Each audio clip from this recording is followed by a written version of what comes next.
A wolfman transformation needs to be terrifying. Daddy, are we gonna die? I wanted it to be more of a disease. What's wrong with Daddy?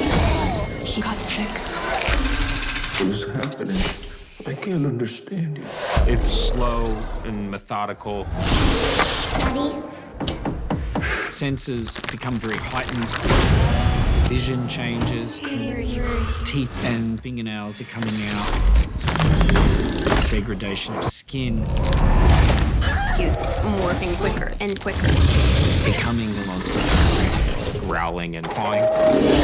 I just wanted to keep ramping up like a vice, tightening. I was like, oh my God. I love torturing the audience. Please, Dad, you're scaring me.